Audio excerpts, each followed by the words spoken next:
Italian soldiers discovered a mysterious object by the seaside. The captain looked around and found that this was a super bomb left by the Turkish army during World War I.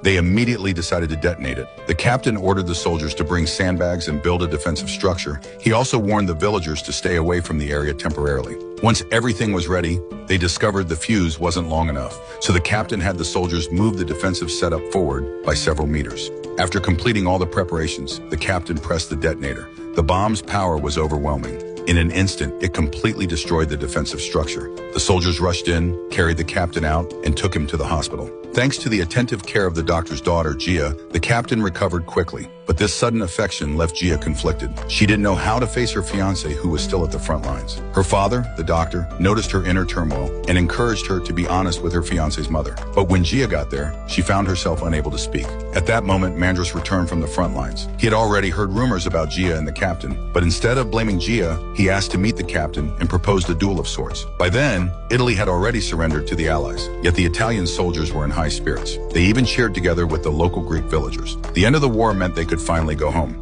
Meanwhile, the German forces were still fighting stubbornly. A German officer, frustrated by the Italians' lack of resolve, offered them safe passage out of Greece, as long as they laid down their arms. But the Italian commanders insisted on leaving with their weapons. Before their departure, the captain went to meet Gia's fiancé. When love rivals meet, tensions flare. "You slept with my fiancé while I was away. This can't go unpunished." He demanded that the captain hand over some weapons so the Greek soldiers could continue resisting the Germans. He also shared a secret. On the island of Lefkada, Italian soldiers who had surrendered were sent by the Germans to POW camps in the north. He warned the captain not to trust the Germans, but the Italian soldiers, eager to return home, were already packing up their weapons, getting ready to leave. Unfortunately, on their way out, they were stopped by a German unit. The Germans demanded they surrender all weapons in exchange for safe passage. Trusting their so-called allies, the Italian soldiers laid down their guns without hesitation. But in the very next moment, something unexpected happened.